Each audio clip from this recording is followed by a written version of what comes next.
Hello students, आज के इस वीडियो में अब हम नेक्स्ट केमिस्ट्री का part that is the P block element में ग्रुप 18 पढ़ने जा रहे हैं। ये पी ब्लॉक का सबसे आखिरी ग्रुप है।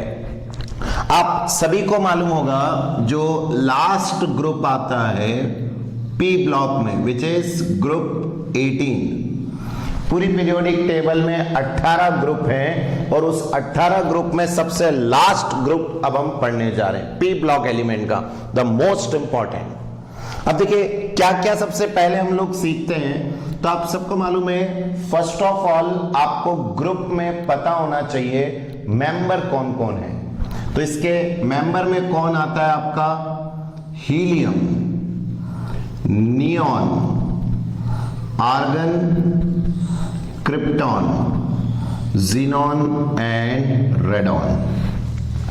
ये हमारे पास इस ग्रुप के मेंबर हैं। कौन कौन से? Helium, neon, argon, krypton, xenon और रेडॉन। तो ये तो होगा इसके ग्रुप मेंबर। और शायद आपको पता भी होगा ये जो सबसे आखिरी मेंबर है radon, it is radio active.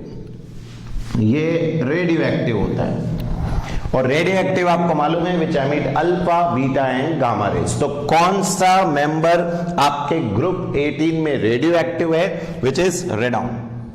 Now अब अगर हम हीलियम को हटा दें, इसको साइड कर दें, हीलियम का एक्सेप्शन, तो बाकी जो बचते हैं उनका जनरल इलेक्ट्रॉनिक कॉन्फ़िगरेशन NH2NP6 रहेगा।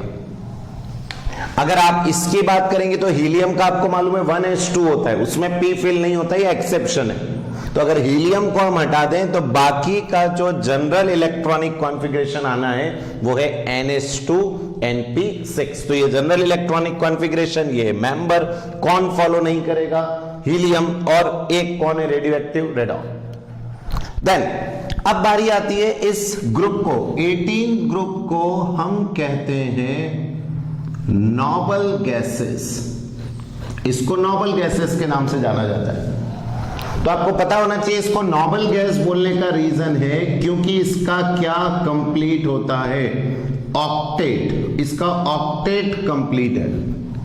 और हीलियम की बात करूंगा तो हीलियम के केस में क्या कंप्लीट है? ड्यूप्लेट। तो हीलियम में ड्यूप्लेट और बाकी सब में ऑक्टेट, क्योंकि कंप्लीट है। और जिसका ऑक्टेट कंप्लीट होता है या ड्यूप्लेट कंप्लीट होता है, ना तो वो इलेक्ट्रॉन लूज करेगा ना गेन करेगा, इसीलिए इसकी रिएक्टिविटी बिल्कुल खत्म हो जाती है। एंड क्योंकि ये रिएक्ट नहीं करता है, इसीलिए पहले तो हम इसको किस नाम से जानते थे? देखिए, पहले कहते थे इनर्ट गैसेस, बट अब इनर्ट और नोबल में थोड़ा सा अंतर है। इनर्ट आपने बोल दिया, इसका मतलब कि अब तो रिएक्ट करेगा ही नहीं किसी से भी।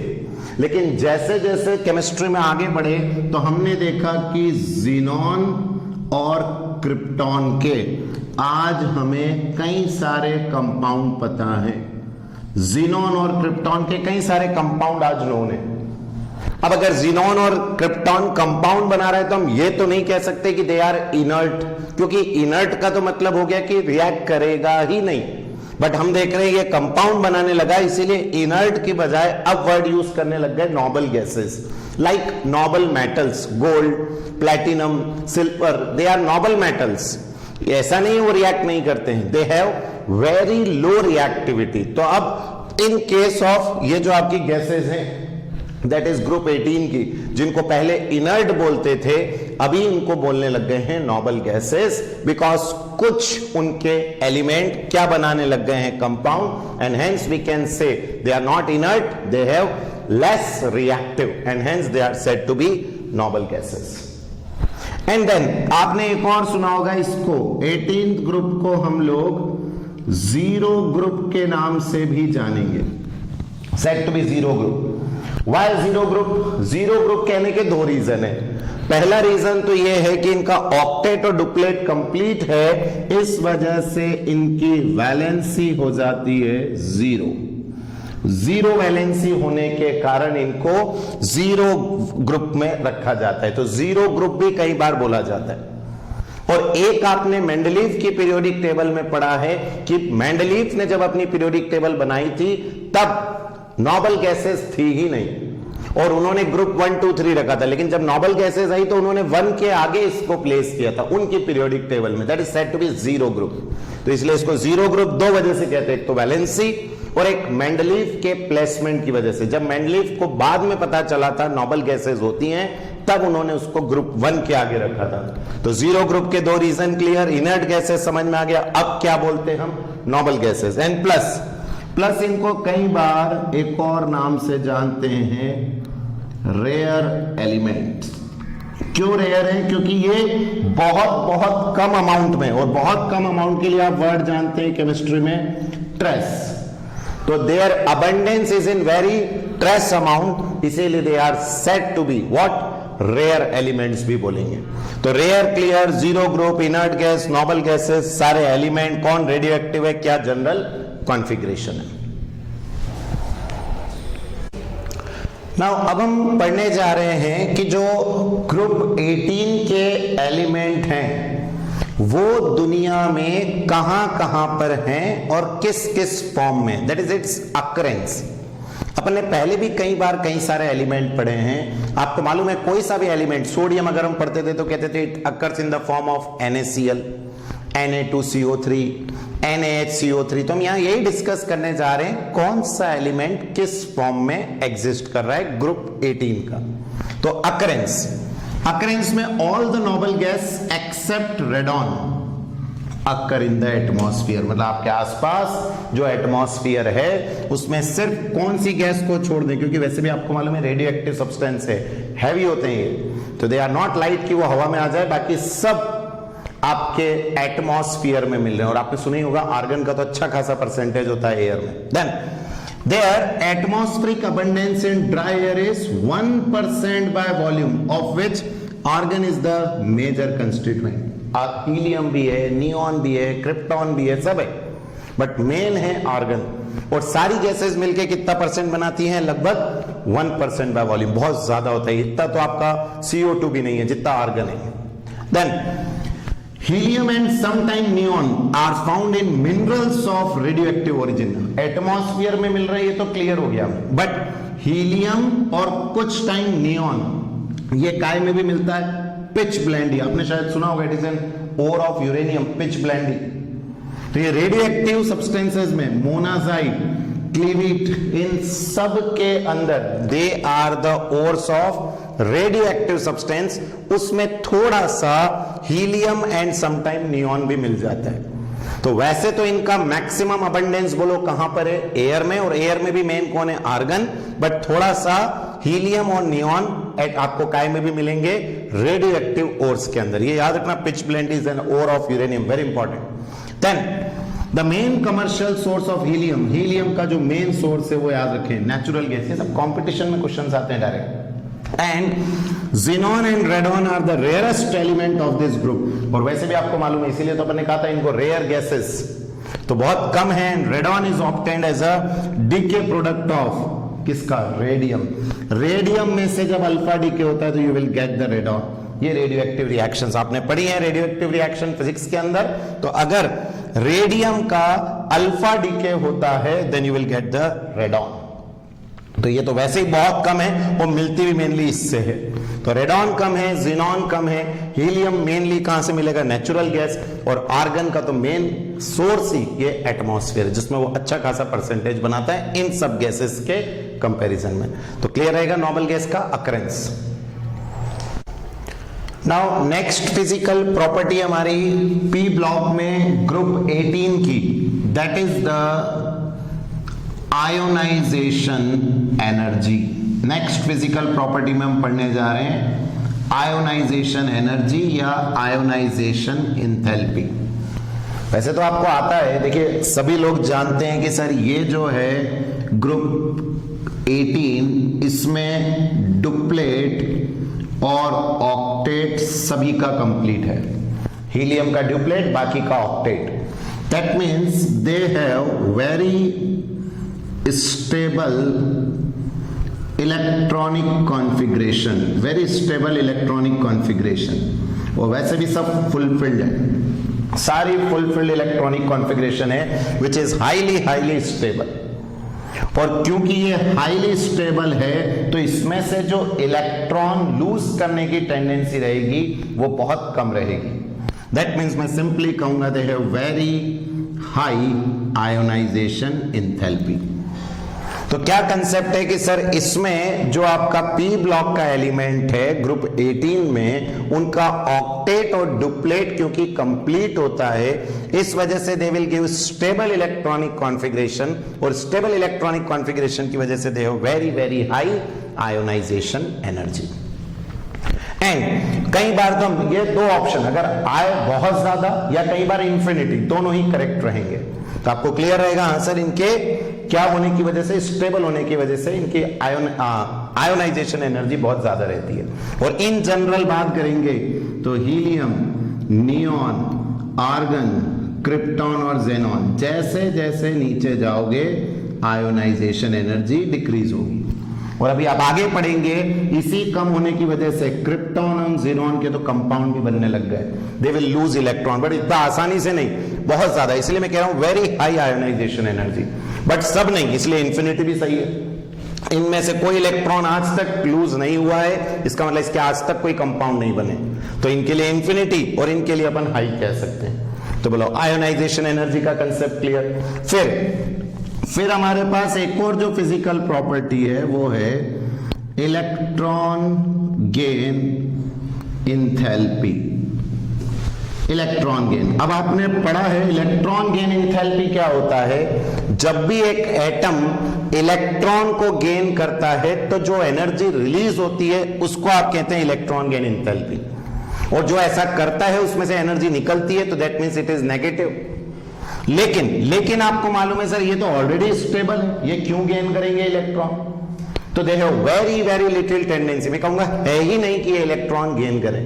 तो इसीलिए इनकी इलेक्ट्रॉन गेन इंथैल्पी या तो क्या आती है 0, और या फिर आप जबरदस्ती डालेंगे तो हम कहेंगे they have positive value. Negative नहीं होगी, नेगेटिव तो उनकी होती है जिनकी बहुत ज्यादा टेंडेंसी होती है इलेक्ट्रॉन को एक्सेप्ट करने की, लाइक हैलोजन्स। हैलोजन जो रहते हैं वो इलेक्ट्रॉन को एक्सेप्ट करते हैं, इलेक्ट्रॉन एक्सेप्ट करते ही ट्रेमेंडस अमाउंट ऑफ एनर्जी निकलती है। तो that means they have negative electron gain enthalpy. But in case of कौन, आपके नोबल गैसेस, क्योंकि उनका इलेक्ट्रॉनिक कॉन्फ़िगरेशन क्या है, कंप्लीट, डुप्लेट और ऑक्टेट, इस वजह से वो इलेक्ट्रॉन गेन करना ही नहीं चाहते हैं, और नहीं करेंगे तो either they have 0 electron gain enthalpy और दे हैव पॉजिटिव वैल्यू। तो बराबर बनेंगे ये। नाउ अब हम फिजिकल प्रॉपर्टी में नेक्स्ट बात कर रहे हैं melting and boiling point of noble gases. ठीक है, melting and boiling point depend करता है आपके एटॉमिक मास पे, अगर एटम है तो, और मॉलिक्यूल है तो it depends upon molecular mass. ठीक, जिसका जितना ज्यादा मॉलिक्यूलर मास और एटॉमिक मास होगा उसका उतना ज्यादा मेल्टिंग एंड बॉइलिंग पॉइंट होता है। अब हमने जब कंपेयर किया नोबल गैसेस को विथ अदर एलिमेंट के साथ जिनका यही क्या था, मास था, एटॉमिक मास, कंपेरेबल मास, समझ रहे हैं। जैसे आपका आर्गन है जिसका अपन कहते हैं 40 मास है, और उसी का कंपेरेबल जो भी है जिसका मास 40 है, तो हम ये देखते हैं कि इसका जो मेल्टिंग एंड बॉइलिंग पॉइंट है वो बहुत बहुत कम आता है, बहुत कम। They have very less boiling point. और जब इसका रीजन ढूंढा तो रीजन ये मिला क्योंकि ये सब इनर्ट है, कोई इलेक्ट्रॉन लूज गेन नहीं है, आयंस बनते नहीं है, तो they are held together by weak van der Waals force. Weak van der Waal force से अटैच होते हैं, या आपने एक और नाम पढ़ा इसका डिस्पर्जन फोर्स, कुछ भी बोल लो आप, लंदन फोर्स भी बोलते हैं। तो क्योंकि ये सब मोनो एटॉमिक हैं, क्योंकि इलेक्ट्रॉन लूज गेन नहीं करते हैं, तो जिस बॉन्ड से ये जुड़े रहते हैं it is a very weak van der Waal force या डिस्पर्जन फोर्स। और इसी वीक फोर्स के कारण इनका melting and boiling point as compare to other बहुत बहुत कम आता है। हाँ, यह जरूर है कि जब आप हीलियम, नियॉन, आर्गन, क्रिप्टॉन और जेनॉन। रेडॉन की तो बात करेंगे नहीं, रेडियो एक्टिव है। तो जैसे जैसे आप नीचे जाएंगे, that is down the group जाएंगे, तो डाउन द ग्रुप क्या होता है सर? मास इंक्रीज, और मास के इंक्रीज होने के कारण मैं ये कहूंगा बॉइलिंग पॉइंट इंक्रीज होगा। तो इस हिसाब से बताइए क्या हीलियम का बॉइलिंग पॉइंट सबसे कम हो गया? और आप सुन के हैरान होंगे, सारे एलिमेंट में इसका सबसे कम बॉइलिंग पॉइंट है। ये क्वेश्चन आ भी चुका है एग्जाम में, इट इज 4.2 केल्विन। सिर्फ 4.2 केल्विन इसका बॉइलिंग पॉइंट। आप सोचिए ये इसका बॉइलिंग पॉइंट है हीलियम का, और क्योंकि इसका बॉइलिंग पॉइंट इतना कम है तो इसमें एक अनयूजुअल प्रॉपर्टी होती है ऑफ डिफ्यूजन, बहुत ज्यादा डिफ्यूजन दिखाती है, यहां तक कि ये रबर प्लास्टिक तक में से डिफ्यूज हो जाती है। तो लेबोरेटरी में आप इसको स्टोर ही नहीं कर पाते इक्विपमेंट्स के अंदर, क्योंकि अगर आप रबर का कॉर्क भी लगाएंगे गैस को रोकने के लिए तो बाकी गैस रुक जाती है, बट हीलियम रबर के अंदर से भी क्या हो जाती है? डिफ्यूज। तो ये बहुत इंपॉर्टेंट प्रॉपर्टी है हीलियम की, इसके डिफ्यूजन की, कि it can diffuse even through rubber and other laboratory materials. दूसरा बॉइलिंग पॉइंट इसका 4.2 केल्विन। और रहा कि sir melting and boiling point क्यों कम होते हैं नोबल गैसेस के, तो रीजन एक ही है, क्योंकि ये काय से हेल्ड है? Only weak van der Waals force या डिस्पर्जन फोर्स, इसके अलावा इनको होल्ड करने के लिए कोई दूसरा फोर्स नहीं है। तो क्लियर है property melting and boiling point.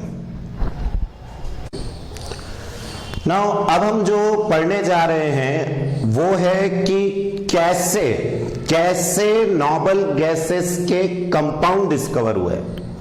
शुरू में यही माना जाता था, कब? बिफोर 1962।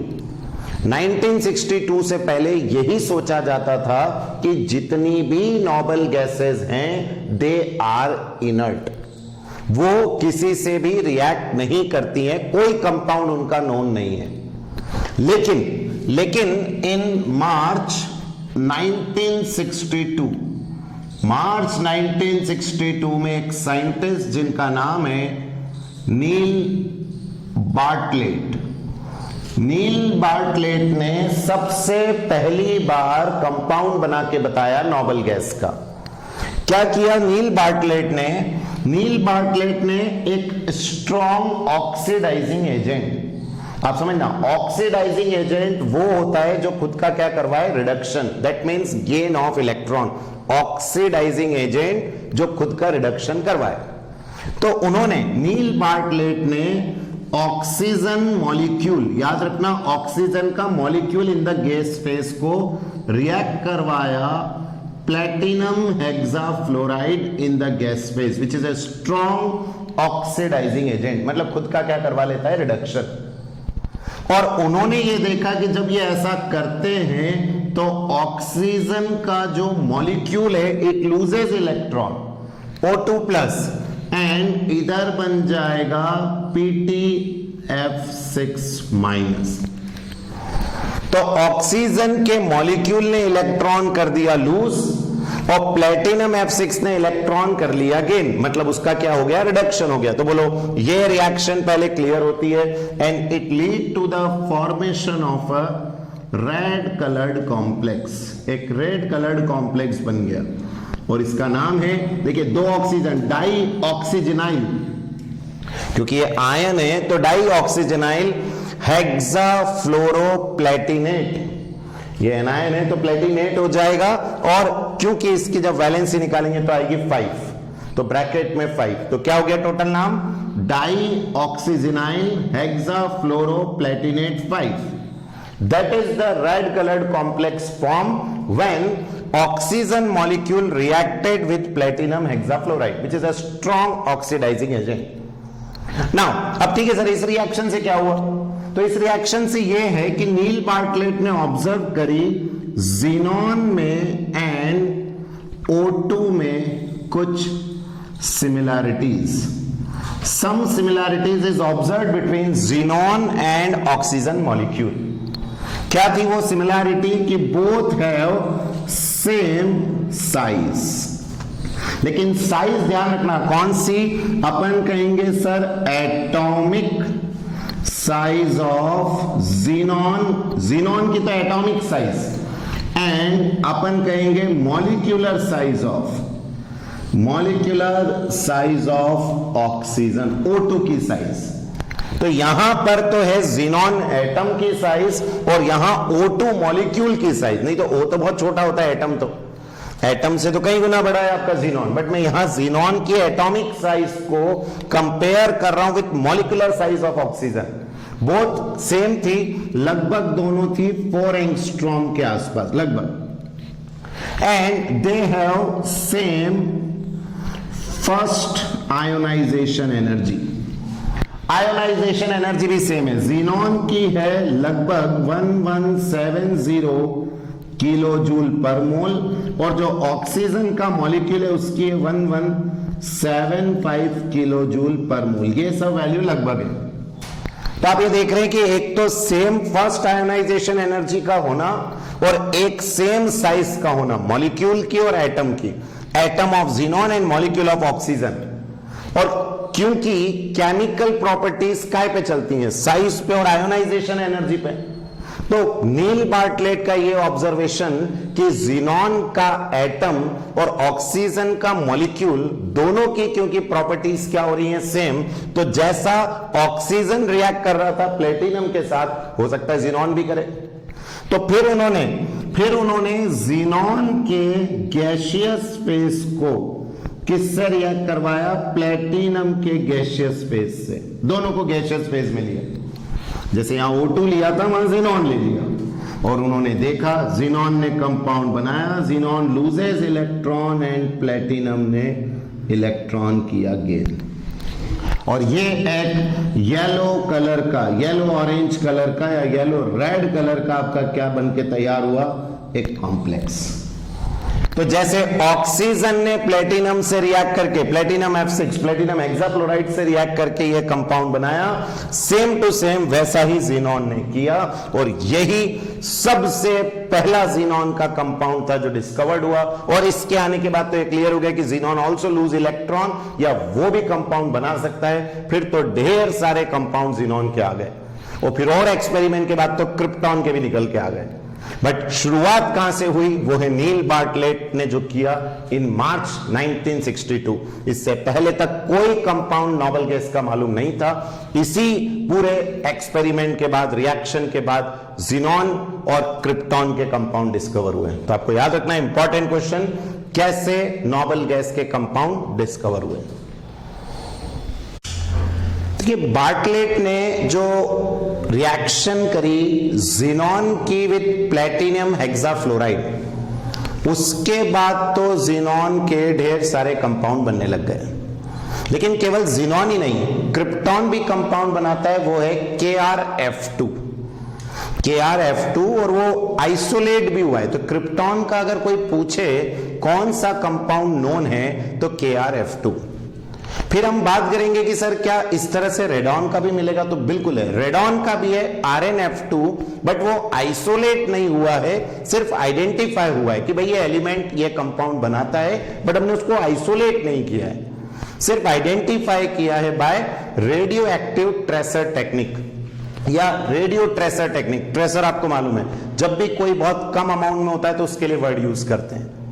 तो जीनॉन के कंपाउंड्स तो ढेर सारे हैं, क्रिप्टॉन फॉर्म KrF2, आपका जो रेडॉन है RnF2, बट रेडॉन का आइसोलेट नहीं है, सिर्फ आइडेंटिफाई हुआ है, वो भी रेडियो ट्रेसर टेक्निक से। अब हम पढ़ेंगे जीनॉन के कंपाउंड, क्योंकि ये सबसे ज्यादा मिलते हैं। और जीनॉन में हम पहला पढ़ने जा रहे हैं कौन से कंपाउंड, जो फर्स्ट हम बात करेंगे xenon fluoride compound.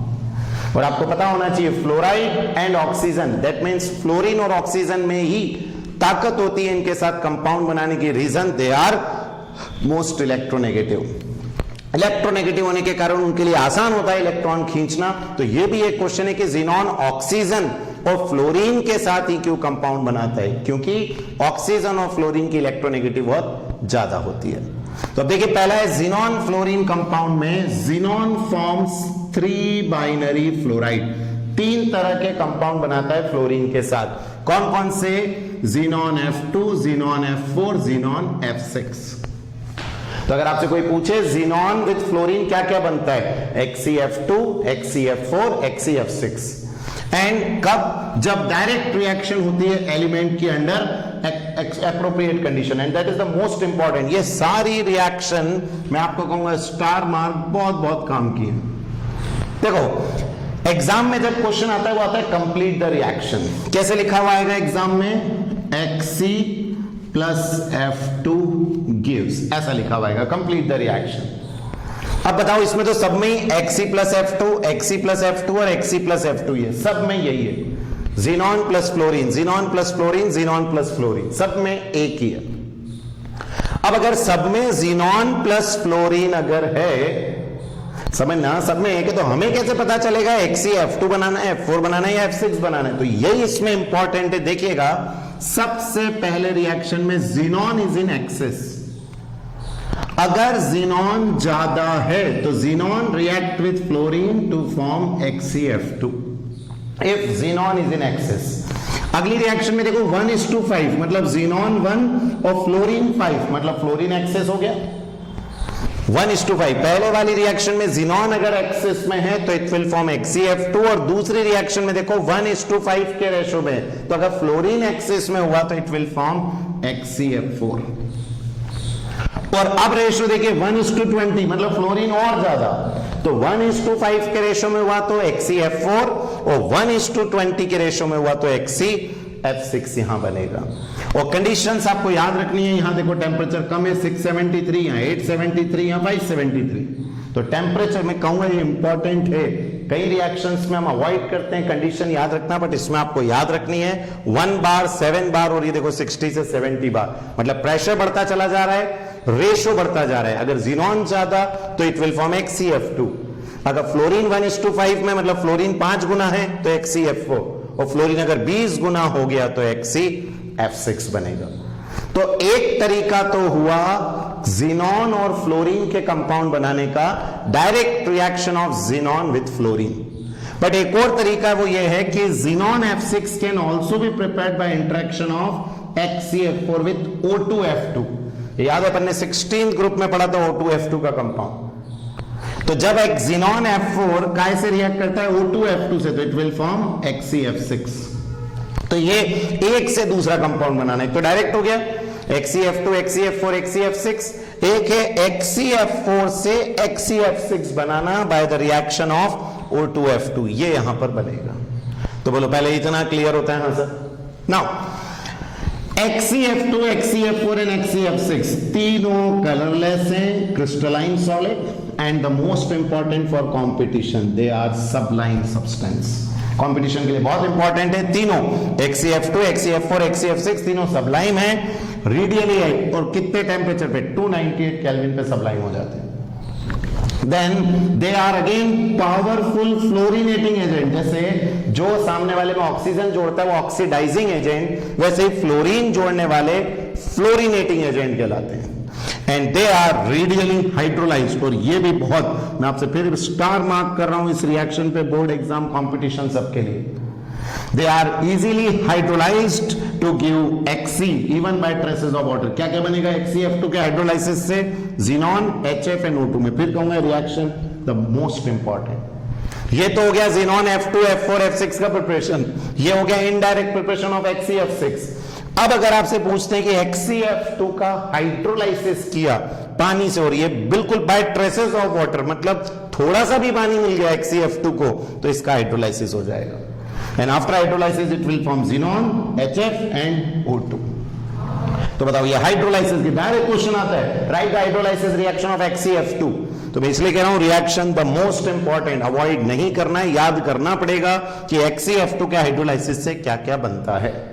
And it shows it is a strong fluorinating agent. And then xenon fluoride react with fluoride ion acceptor to form species and fluoride ion donor to form fluoroanion. अब देखो इसको क्या कह रहे हैं, XeF2 का reaction हुआ PF5 से, ठीक है। तो देखिए इसने अपने, मैंने कहा ना स्ट्रॉन्ग फ्लोरिनेटिंग एजेंट, इसने अपना फ्लोरीन डोनेट कर दिया, देखो क्या बना XeF+, और ये फ्लोरीन इसमें चला गया PF6-।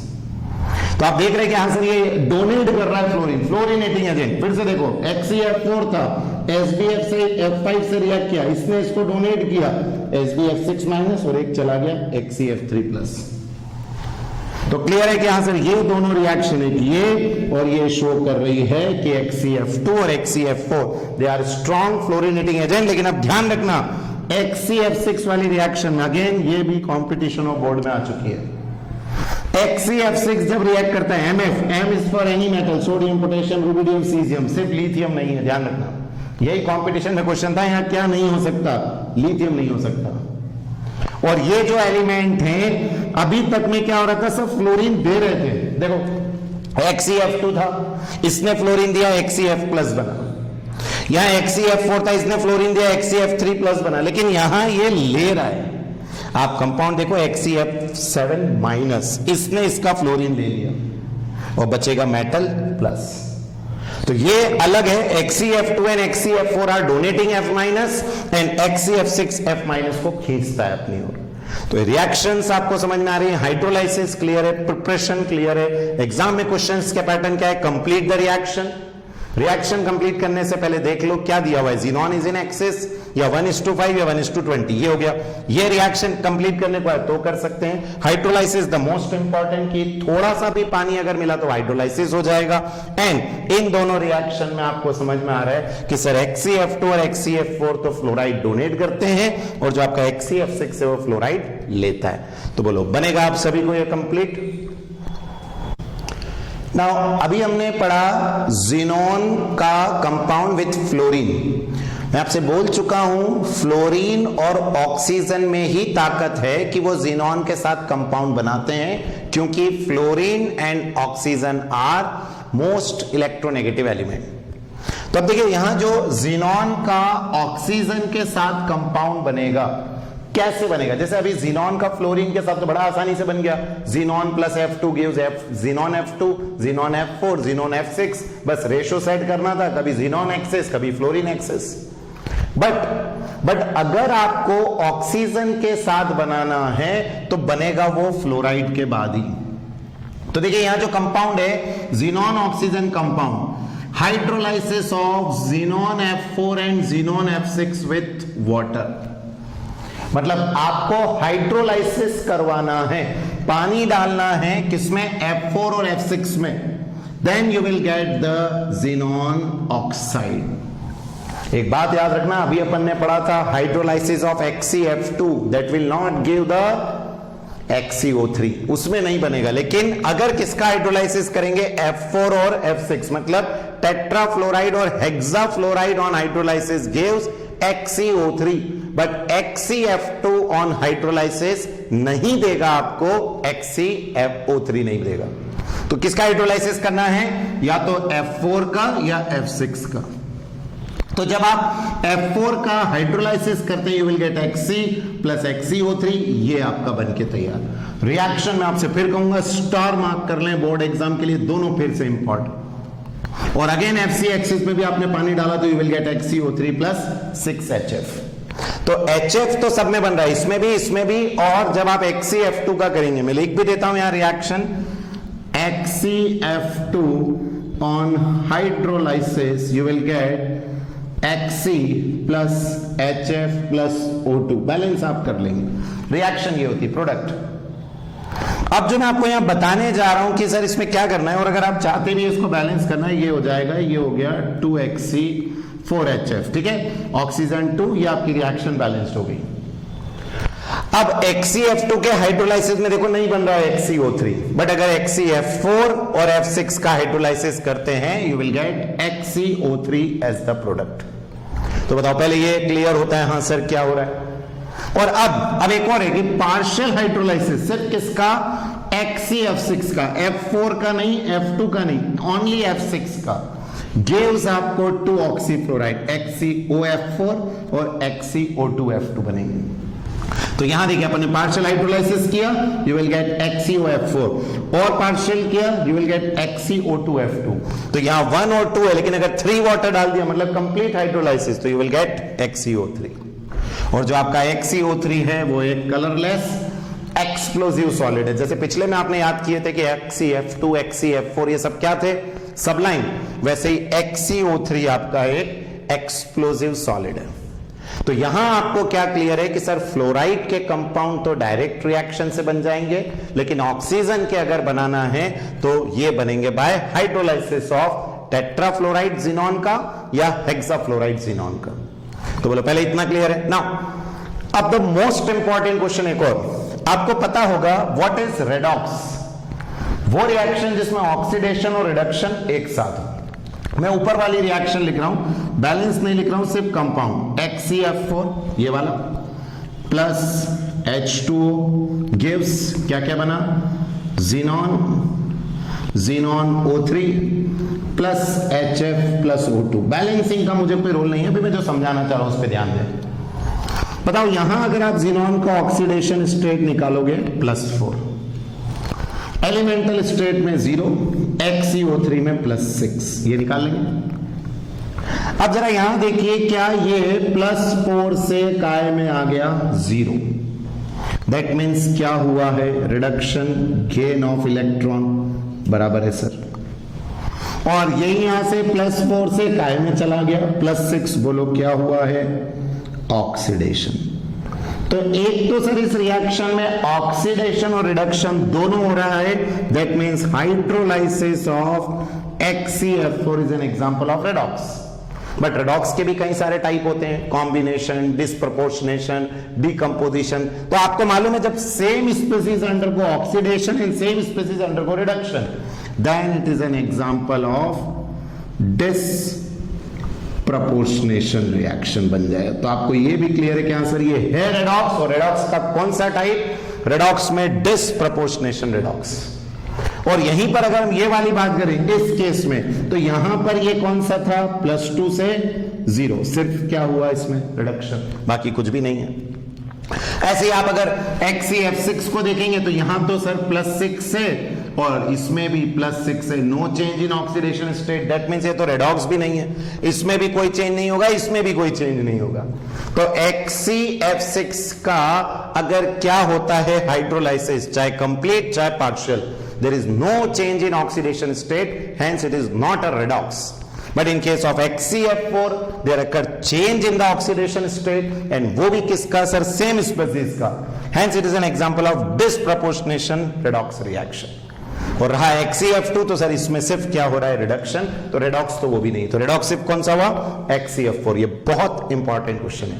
तो बताओ ज़ीनॉन कंपाउंड बनाता है, बार्टलेट ने बताया, फिर उसमें अपन ने दो तरह के पढ़ लिए, एक फ्लोरीन के साथ, एक ऑक्सीजन के साथ। इन्हीं दो के साथ क्यों, क्योंकि सर ये सबसे ज्यादा इलेक्ट्रोनेगेटिव होते हैं, ये कंपाउंड बना सकते हैं।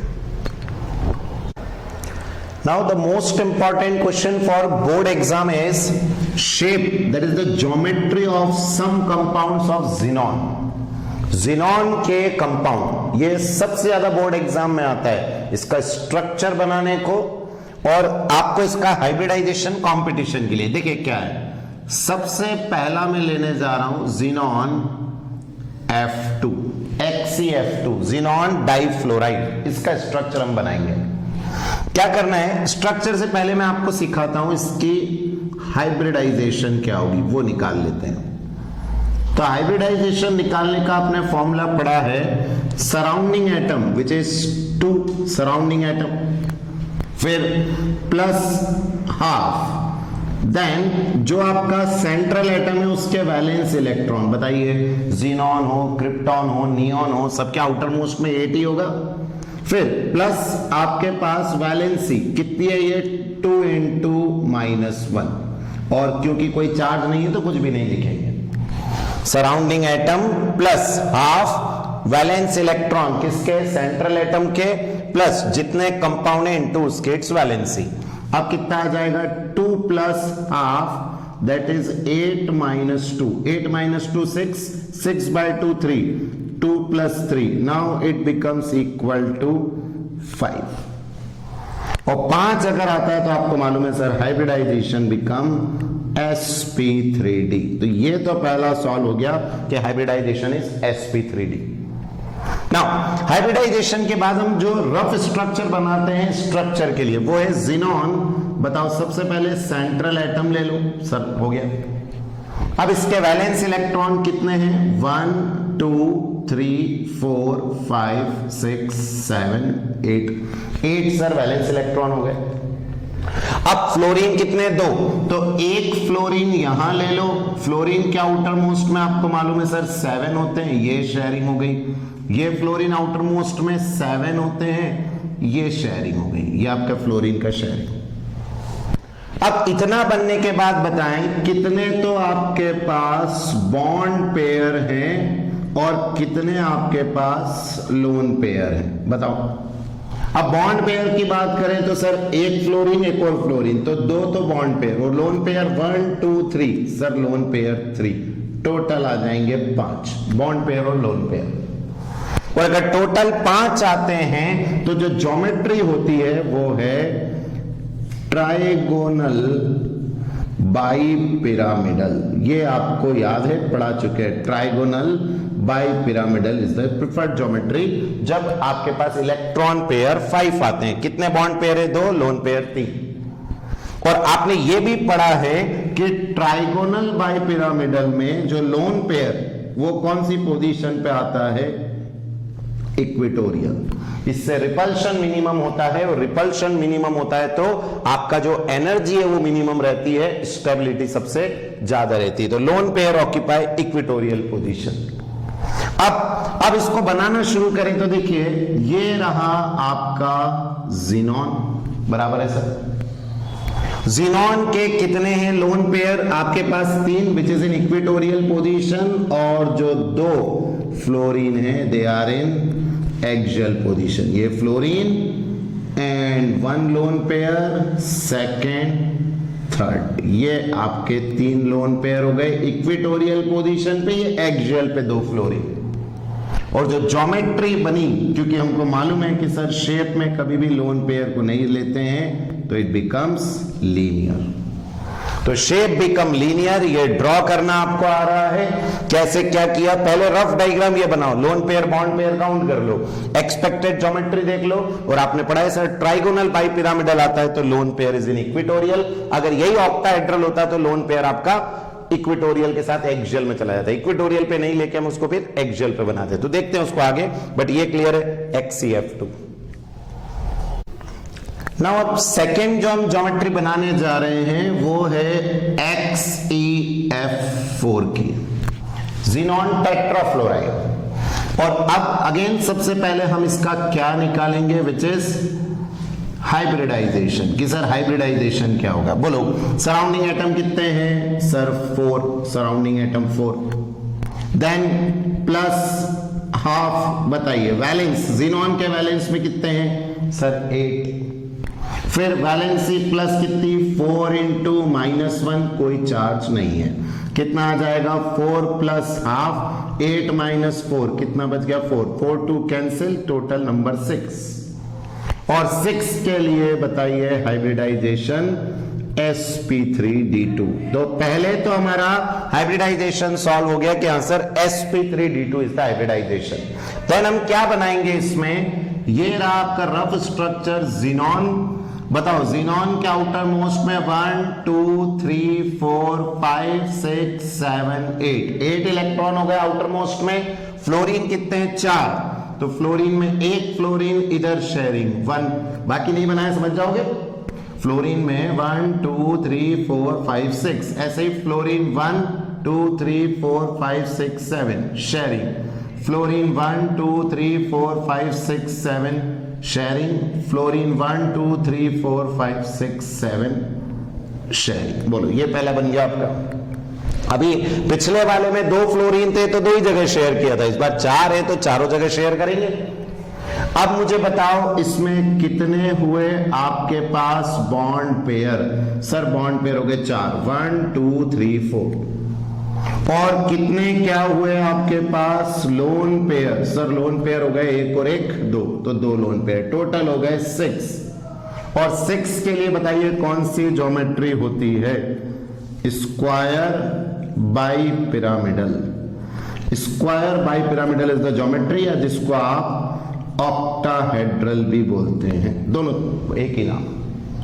और स्क्वायर बाय पिरामिडल में जो लोन पेयर होते हैं दे ऑक्यूपाई एक्सियल पोजीशन। याद रखें, ट्राइगोनल बाय पिरामिडल में lone pair occupy equatorial, but in case of square by pyramidal they occupy axial.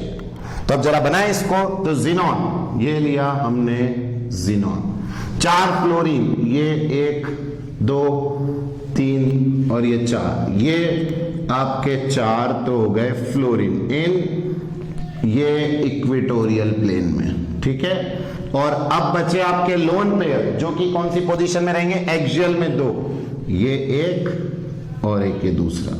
Board पे तो ऐसे बनेगा, आपको मालूम है परपेंडिकुलर है, एक बाहर और एक अंदर।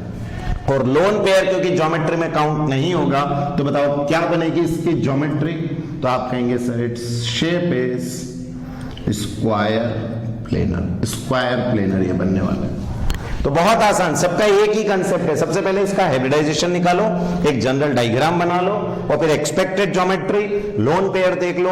अगर आपका लोन 3 जने ट्राइगोनल बाई पिरामिडल तो इक्वेटोरियल में ले लो, और अगर ऑक्टाहेड्रल है स्क्वायर पिरामिडल तो उसको एक्सियल में ले लेंगे। क्लियर? नाउ अब नेक्स्ट हम पढ़ने जा रहे हैं geometry of xenon hexafluoride XeF6 की ज्योमेट्री, कि XeF6 का शेप ज्योमेट्री क्या रहेगी, ठीक है। इसके लिए सबसे पहले हम क्या निकालेंगे इसका, तो आप कहेंगे सर हाइब्रिडाइजेशन। सबसे पहले हाइब्रिडाइजेशन, हाइब्रिडाइजेशन में क्या करने वाले हैं, सराउंडिंग एटम 6, ये रहे surrounding atom 6 plus half, xenon के आउटर मोस्ट में 8 प्लस 6 into -1, ये हमारे पास आएगा। सॉल्व करें, कितना आ गया, 6 प्लस हाफ, ये बचेगा 8 - 6 2, 2/2 1, 6 + 1 दैट इज 7। और 7 के लिए हाइब्रिडाइजेशन sp3d3 आपके पास आएगी। तो दिस इज द हाइब्रिडाइजेशन, ये इंपॉर्टेंट क्वेश्चन है कंपटीशन का। तो sp3d3 is the hybridization for xenon F6। अब इसकी ज्योमेट्री जब बनाएंगे हम, देखो तो सबसे पहले तो लेंगे ज़ीनॉन। बताइए मुझे, आउटर मोस्ट में 1 2 3 4 5 6 7 8, ये हो गए। फ्लोरीन कितने हैं सर, 6 फ्लोरीन में 1, अब मैं फ्लोरीन के नहीं बना रहा हूं, आपको क्लियर है। उसके आउटर मोस्ट में 7 रहेंगे, ये मैंने 4 5 और ये 6, ये 6 फ्लोरीन अपन ने बना लिए। 6 फ्लोरीन बनने के बाद आप मुझे बताएं what is the number of bond pair. Sir bond pair 1 2 3 4 5 6, 6 bond pair. What is the number of loan pair. Sir lone pair के नंबर हैं 1, टोटल पेयर हो गए 7। तो आपके पास बॉन्ड पेयर है 6, लोन पेयर है 1, टोटल कितने हो रहे हैं 7 आ रहे हैं। अब इसके बाद ये जो 7 हुए, बताओ एक्सपेक्टेड ज्योमेट्री कौन सी होती है 7 में, तो आप कहेंगे सर ऑक्टाहेड्रल, लेकिन कौन सा, डिस्टॉर्टेड, बिगड़ा हुआ, क्योंकि एक बीच में लोन पेयर आएगा तो थोड़ा सा ऑक्टाहेड्रल शेप बिगड़ जाएगा, it is said to be distorted octahedral. अब इसको बनाएंगे हम कैसे, तो ये देखें, ये रहा आपका ज़ीनॉन, 1 2 3 4, ये तो आ गया आपका स्क्वायर, और फिर 1 फ्लोरीन ऊपर 1 फ्लोरीन नीचे, और इसमें यहां पर ये आएगा लोन पेयर जो इसके शेप को बिगाड़ेगा, and this is said to be distorted octahedral. 6 lone pair और 6 बॉन्ड पेयर और 1 लोन पेयर। क्लियर? ठीक है, नेक्स्ट हम ज्योमेट्री पढ़ने जा रहे हैं ज़ीनॉन ऑक्सीफ्लोराइड XeOF4 की, और इसको पढ़ने के लिए पहले हम पढ़ेंगे इसका हाइब्रिडाइजेशन, कि इसका हाइब्रिडाइजेशन क्या रहेगा। ठीक है, सबसे पहले सराउंडिंग एटम, सेंट्रल एटम कौन है आपका, xenon is the central atom. तो बोलो सराउंडिंग में कितने हो गए, 1 ऑक्सीजन और 4 fluorine, total surrounding atom 5 plus half, और valence electron of xenon is 8। समझना, ऑक्सीजन 1, फ्लोरीन 4, टोटल कितने हो गए 5, तो surrounding atom 5 plus half xenon के आउटर मोस्ट में कितने हो गए 8। अब ऑक्सीजन की वैलेंसी -2 और फ्लोरीन की कितनी हो जाएगी 4 × -1 और कोई चार्ज नहीं, ब्रैकेट बंद।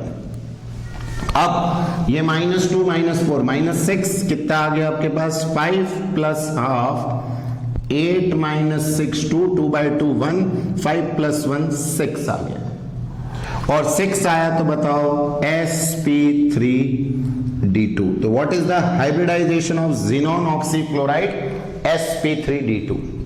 तो आपको इसका पहले हाइब्रिडाइजेशन निकाल दिया। अब इसका जनरल स्ट्रक्चर बना लें। ज़ीनॉन बताइए, ज़ीनॉन के आउटर मोस्ट में कितने इलेक्ट्रॉन होंगे 1 2 3 4 5 6 7 8, ये हो गए 8। अब एक ऑक्सीजन, ये बनाया मैंने एक ऑक्सीजन, इसके आउटर मोस्ट में 1 2 3 4 5 6, बताइए ये हो गई शेयरिंग, ये हो गई शेयरिंग, हो गया ऑक्सीजन। अब फ्लोरीन 4 में एक फ्लोरीन यहां, मैं फ्लोरीन के बाकी इलेक्ट्रॉन नहीं बना रहा हूं, दूसरा तीसरा फ्लोरीन और ये चौथा फ्लोरीन, ये 4 फ्लोरीन। अब देखो ऐसे काउंट करेंगे तो 1 2 3 4 5 6 बॉन्ड पेयर आएगा, लेकिन आपने पिछले साल पढ़ा 11 में VACPR थ्योरी कहती है कि अगर एक ही एलिमेंट डबल बॉन्ड बनाए तो it is counted as 1 in VACPR theory. तो बताएं मुझे how much is the bond pair, अगर एक एलिमेंट ट्रिपल डबल बॉन्ड बनाए तो काउंटेड एज 1, तो हाउ मेनी बॉन्ड पेयर 1 2 3 4 और ये 5, and how many lone pair, sir lone pair में हो जाएगा एक लोन पेयर, टोटल हो गए 6। तो बॉन्ड पेयर हैं हमारे पास 5, 1 2 3 4 और ये एक मिला के 5, और लोन पेयर एक है, टोटल 6 का बताइए कौन सा बनता है सर, स्क्वायर बाइपिरामिडल या ऑक्टाहेड्रल ज्योमेट्री। और स्क्वायर बाइपिरामिडल में जो लोन पेयर है वो कौन सी पोजीशन पे आता है सर, एक्सियल पोजीशन पे। तो देखें जरा इसकी ज्योमेट्री अगर हम बनाएं तो देखो कैसी बनेगी, ये रहा आपका ज़ीनॉन, ऑक्टाहेड्रल पहले ये बना लिया अपन ने, इसमें फ्लोरीन फ्लोरीन फ्लोरीन फ्लोरीन और ये फ्लोरीन, कितने हैं आपके पास फ्लोरीन 4 फ्लोरीन है, और एक ऑक्सीजन, ये एक ऑक्सीजन बताओ एक्सियल पे, और जो बची एक और एक्सियल उस पे आ जाएगा एक लोन पेयर, और ये हमने ये किया, ये आ गया। तो बताइए आपको ये दिमाग में रखना है कि सर अगर ट्राइगोनल बाइपिरामिडल हो तो लोन पेयर लेंगे इक्वेटोरियल, और अगर स्क्वायर बाइपिरामिडल है तो एक्सियल। और अब ज्योमेट्री में इसको काउंट नहीं करेंगे तो बताओ स्क्वायर और एक तरफ पिरामिड, तो इसकी ज्योमेट्री हो गई केवल square pyramidal, shape is square pyramidal.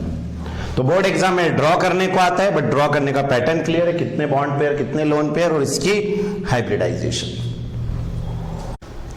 Now next अब हम कंपाउंड पढ़ रहे हैं, that is xenon O3, xenon oxide. अब इसका निकालेंगे पहले हम, दैट इज द हाइब्रिडाइजेशन। बताइए हाइब्रिडाइजेशन को करें तो how much is the surrounding atom sir 3, फिर प्लस हाफ आउटर मोस्ट में ज़ीनॉन के कितने हैं सर 8, फिर प्लस 3 इंटू कितना आ जाएगा -2, ये आपके पास कुछ भी नहीं करा, surrounding atom 3 plus half outer most में 8 और ये 3 इंटू 2 -6। अब 8 - 6 बचा 2, 3 प्लस हाफ इंटू 2, 3 + 1 4। तो आपके पास XCO3 का नंबर आ रहा है 4। तो बताइए what is the hybridization sir sp3 is the hybridization. अब स्ट्रक्चर को बनाएं तो पहले जनरल ज़ीनॉन, बोलो ज़ीनॉन के आउटर मोस्ट में 1 2 3 4 5 6 7 8, ऑक्सीजन कितने हमारे पास 3, एक ऑक्सीजन, अब मैं इसके भी पूरे नहीं बना रहा हूं, आप समझ जाएंगे, ये लिया बराबर है सर, ये हो गया, ये हो गया और ये हो गया। आप काउंट देखें तो 1 2 3 और 3 6 आते हैं बॉन्ड पेयर, लेकिन आपको मालूम है अगर एक ही एलिमेंट डबल बॉन्ड बनाएगा तो काउंटेड एज 1। तो how much is the bond pair? Sir bond pair के नंबर हो गए 3। How much is the lone pair? तो सर लोन पेयर हो गए 1, टोटल हो गए 4। 4 में कौन सी एक्सपेक्टेड होगी? टेट्राहेड्रल। तो सर एक्सपेक्टेड तो ये रहती है, लेकिन आपको मालूम है ये तो वैसे ही हो गया जैसा अमोनिया में होता है 3 बॉन्ड पेयर 1 लोन पेयर। तो यहां जब हम ड्रॉ करेंगे तो यहां देखिए ये हो गया आपका जीनॉन, ये एक ऑक्सीजन, ये एक और ऑक्सीजन, ये एक और ऑक्सीजन, और ये आपका लोन पेयर।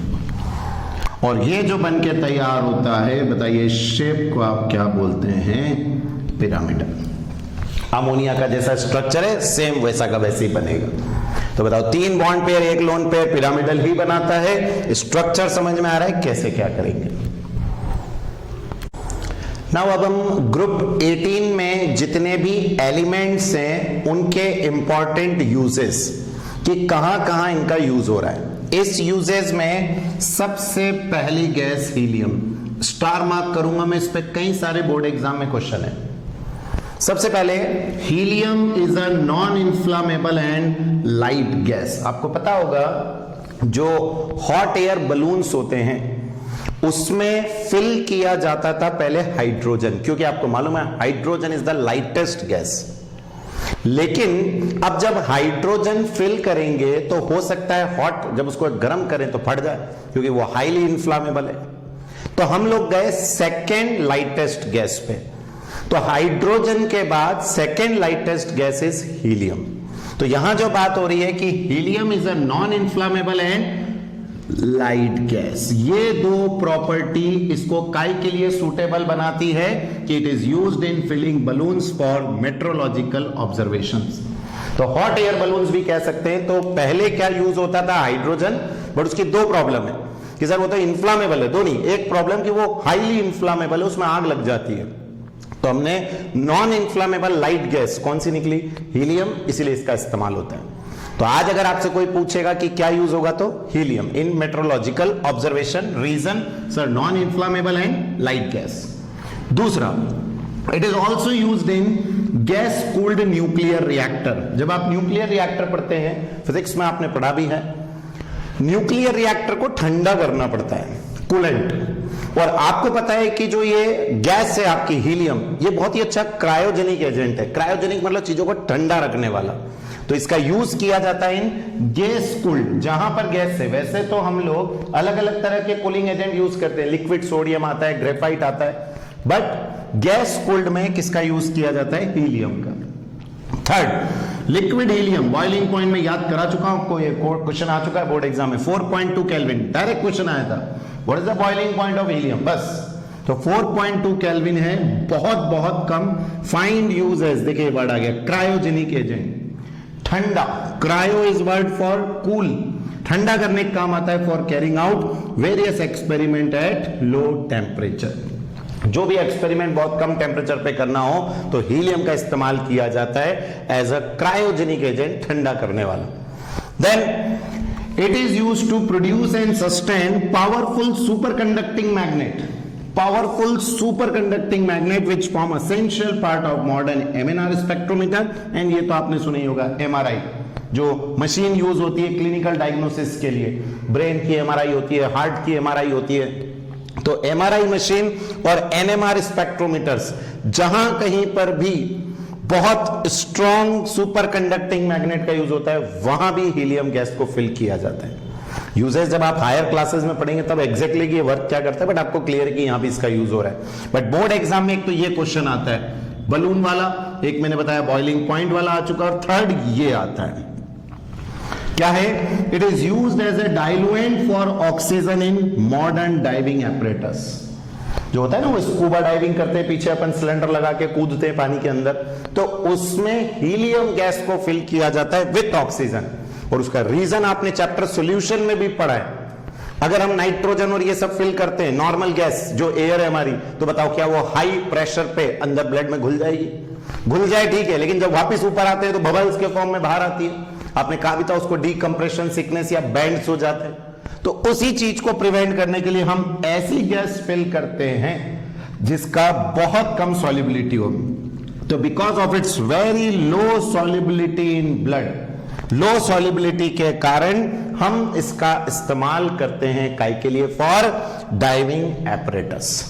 तो डाइविंग एपरेटस समझ गए आप? स्कूबा डाइविंग जो करते हैं उसमें जब पानी में जाते हैं, समुद्र के अंदर जो करते हैं, उसमें ऑक्सीजन के साथ हीलियम का इस्तेमाल किया जाता है, क्योंकि हीलियम की क्या कम होती है? सॉल्युबिलिटी कम होती है। देन अगला, ये सब तो हो गए, मैंने फिर कहा 3 क्वेश्चन बोर्ड एग्जाम के लिए द मोस्ट इंपॉर्टेंट। क्यों फिल करते हैं बलून्स में? Light weight, non inflammable. Boiling point क्या है? 4.2 केल्विन, जिसकी वजह से it is the best cryogenic agent and it is used with oxygen in diving apparatus. अगला है neon. Neon is used in discharge tube. आपने सुना होगा नियॉन लैंप्स आते हैं, तो नियॉन लैंप्स का इस्तेमाल होता है एडवर्टाइजमेंट के लिए। तो यहां जो बात हो रही है, neon is used in discharge tube and fluorescent bulb for advertisement display purposes. तो अभी जैसे ट्यूबलाइट लगाते हैं बल्ब के अंदर और उसमें बोर्ड्स के अंदर, आप काय के लिए? For advertisement purpose. तो उसकी बजाय आजकल क्या यूज होने लग गया है? नियॉन। तो हम जो यहां बात कर रहे हैं, neon is used in discharge tube and fluorescent bulb for advertisement display purpose. And दूसरा, neon bulb are useful in botanical garden. अब देखिए, इससे ना गर्मी होती है, तो गर्मी होगी तो बताइए, जो ग्रीन हाउस हैं, कई सारे प्लांट्स हैं जिनकी ग्रोथ के लिए हमें काय की जरूरत पड़ती है? हाई टेम्परेचर की, तो उसमें इस बल्ब का यूज किया जाता है। तो हीलियम के यूजेस क्लियर हैं, नियॉन का यूज समझ में आ गया। थर्ड है हमारे पास argon. Argon is used mainly to provide an inert atmosphere in high temperature metallurgical processes. ये आपने खुद ही सुना होगा, बल्ब के अंदर भरते हैं, जो आपके बल्ब आते हैं इनकैंडेसेंट बल्ब, उसके अंदर क्या फिल की जाती है? Argon, to provide inert atmosphere, क्योंकि आर्गन का ऑक्टेट कंप्लीट है, कितना ही टेम्परेचर हो जाए। आप देखिए वेल्डिंग आर्क, जहां पर टेम्परेचर ही हजारों डिग्री में होता है, वहां पर भी वो आयोनाइज नहीं होता है, इलेक्ट्रॉन लूज नहीं करता है। तो जहां कहीं पर भी हमें इनर्ट एटमॉस्फेयर की जरूरत है, what we will fill? Argon. तो argon is mainly to provide an inert atmosphere in high temperature metallurgical process, जैसे कि आर्क वेल्डिंग ऑफ मेटल या for filling in incandescent bulbs. तो दोनों जगह इनर्ट एटमॉस्फेयर के लिए इसका यूज किया जाता है। And second, it is also used in laboratory for handling substance that are air sensitive. That means जो एयर से क्या कर जाते हो? रिएक्ट, उनके लिए इसका इस्तेमाल कर रहे हैं। तो अगर आपको लग रहा है कि ऑक्सीडाइज हो जाएगा, एयर से रिएक्ट कर जाएगा, तो उस जगह पर हमें आर्गन का इस्तेमाल करना होगा। तो तीनों यूजेस क्लियर हैं, आर्गन के हो गए, हीलियम के हो गए, नियॉन के हो गए। अब बचा जेनॉन और क्रिप्टॉन। बट अब यहां क्या बोल रहे हैं? There are no significant use, ऐसा जिनका कोई इस्तेमाल नहीं, बट फिर भी they are used in light bulb design for special purposes. जैसे ये था ना नियॉन का एडवर्टाइजमेंट के लिए, ऐसे इस तरह से थोड़ा बहुत इसका यूज होता है, बट कोई ऐसा इंपॉर्टेंट नहीं। आर्गन का main use to provide inert atmosphere, neon का mainly in advertisement and in botanical gardens, और बाकी हीलियम के तो सबसे ज्यादा बोर्ड एग्जाम में आते हैं। क्लियर है आपको? नाउ अब देखिए नेक्स्ट क्वेश्चन क्या है हमारे पास। अभी मैं कुछ इंपॉर्टेंट क्वेश्चंस आपको बता रहा हूं जो ग्रुप 18 के हैं, जो अपनी थ्योरी से थोड़ा सा अलग है। क्या है? First, give the formula of the noble gas species which is isostructural with. जो IBr2 माइनस का स्ट्रक्चर है, वैसा का वैसा स्ट्रक्चर ऐसे कोई कंपाउंड का बताइए जो नोबल गैस का हो। मैं देखो आपको एक हिंट बताता हूं, इसको कैसे करते हैं। Iodine, it is a halogen. कोई सा भी हैलोजन हो, उसके आउटर मोस्ट में कितने इलेक्ट्रॉन होंगे? सर 7। और एक नेगेटिव यहां पर है, मतलब कितने हो गए? 8। तो I माइनस इनडायरेक्टली किसको रिप्रेजेंट कर रहा है? Having 8 electron, that is a noble gas. और प्लस Br2 मतलब 2 हैलोजन। तो अगर मैं इसको कहूं कि जो इसका स्ट्रक्चर है वो ही HCF2 का होगा, बोलो तो समझ में आएगा कि हाँ सर ये हैलोजन 7, एक इलेक्ट्रॉन गेन 8 किस में होते हैं? ज़ीनॉन, ले लें नोबल गैस। और 2 हैलोजन की जगह ये 2 हैलोजन, तो जो स्ट्रक्चर HCF2 का होगा वही IBr2 माइनस का है। तो हो गया दोनों आइसोस्ट्रक्चरल। आइसोस्ट्रक्चरल हैविंग द सेम स्ट्रक्चर। और कब स्ट्रक्चर सेम होगा? जब लोन पेयर और बॉन्ड पेयर सेम आएंगे। तो बताओ इसके अंदर सेम बनेगा। अब आप खुद बता दोगे इसका I माइनस, क्या फिर से लिख दो, जीनॉन हो गया नोबल गैस, और 4 क्लोरीन की जगह 4 फ्लोरीन, ये आइसो स्ट्रक्चरल। अब आप कहीं सर HCCl4 लिख देते, बट ऐसा कोई कंपाउंड होता ही नहीं है। आपने पढ़ा है पूरी थ्योरी में कि केवल ऑक्सीजन और फ्लोरीन ही बना पाते हैं। देन BrO3 माइनस, बोलो Br माइनस अगेन क्या बन जाएगा, नियॉन या जिनॉन जो भी, बट नियॉन के कंपाउंड होते नहीं है तो जिनॉन लेना है, और O3 की जगह O3। तो बहुत important for school exam competition, कौन आइसो स्ट्रक्चरल इन सबके साथ, ये रहा आपका। Next, out of noble gases only xenon is known to form chemical compound. बताओ, आपके पास है helium, neon, argon, krypton, xenon और रेडॉन। तो फिर सिर्फ क्यों आपका जिनॉन ही ज्यादा कंपाउंड बनाता है, स्टेबल कंपाउंड? तो आपका जवाब क्या होगा सर, डाउन द ग्रुप हम जाते हैं। अभी मैंने ऐसे बनाया, बट समझ रहे हैं आप, down the group, down the group जाएंगे, साइज होगी इंक्रीज, आयोनाइजेशन एनर्जी होगी डिक्रीज। अब जो आपका रेडॉन है ये तो नोबल गैस है, अब क्योंकि ये ये रेडियो एक्टिव सब्सटेंस है तो ये तो लूज गेन की कैटेगरी में आएगा नहीं। तो बताओ कौन बचा, जीनॉन, क्योंकि सर पूरे ग्रुप में जीनॉन ही सबसे बड़ा होता है साइज में, मतलब उसी की टेंडेंसी है कि वो आसानी से क्या कर देगा, इलेक्ट्रॉन लूज, इसीलिए सिर्फ और सिर्फ जीनॉन के ज्यादातर कंपाउंड नोन है विच आर स्टेबल। तो बोलो समझ पाओगे इसको answer. Then why has it been difficult to study the radon, क्यों केमिस्ट्री ऑफ रेडॉन, क्यों हम रेडॉन की केमिस्ट्री को आसानी से नहीं समझ सकते, क्यों प्रॉब्लम आती है? तो पहला तो आंसर ये है कि सर ये कौन सा सब्सटेंस है, radio active. Radon is a radio active substance, और प्लस इसकी बहुत ही शॉर्ट क्या होती है, हाफ लाइफ भी बहुत कम है। तो शॉर्ट हाफ लाइफ और रेडियो एक्टिव होने के कारण रेडॉन को पढ़ना बहुत मुश्किल होता है, इसकी केमिस्ट्री को समझना बहुत मुश्किल हो जाता है। तो बताओ सारे क्वेश्चंस क्लियर हो रहे हैं यहां से। देन अगला है HCF2 has a linear structure and not a bent angular structure. तो देखो ये तो हम पिछले ही साल 11 में पढ़ चुके हैं, that is a VACPR theory, bent angular की बजाय, क्योंकि आपको मालूम है HCF2 का जो स्ट्रक्चर बनेगा वो ऐसा कुछ आएगा, F इन एक्सियल पोजीशन, 1, 2 और 3, ये 3 आपके क्या हो गए, लोन पेयर इन इक्वेटोरियल। तो ये लीनियर स्ट्रक्चर इसलिए अपनाता है ताकि जो इसके लोन पेयर और बॉन्ड पेयर के बीच में रिपल्शन जो रहे वो सबसे मिनिमम रहे। और बताओ minimum repulsion is the condition of minimum energy, and minimum energy मतलब सर मैक्सिमम स्टेबिलिटी, इसी के लिए ये ऐसा स्ट्रक्चर बनाता है and not the bent structure. तो बताओ ये भी आ जाएगा। एंड लास्ट है describe anomalous behaviour of helium. तो हीलियम का एनामोलस बिहेवियर क्या है, एक तो इसका सबसे इंपॉर्टेंट बॉइलिंग पॉइंट इसका बहुत कम है 4.2 केल्विन। दूसरा आपको पढ़ाया गया इसकी डिफ्यूजन की प्रॉपर्टी की ये रबर में से, प्लास्टिक में से, ग्लास तक में से डिफ्यूज हो जाता है। तो ये इसका इसको एक एनामोलस बोले तो उटपटांग बिहेवियर दिखाता है। तो हीलियम की 2 उटपटांग प्रॉपर्टी क्लियर रहेंगी, स्ट्रक्चर समझ में आ गया तो आपका एक कंप्लीट हो गया, that is the group 18 noble gases.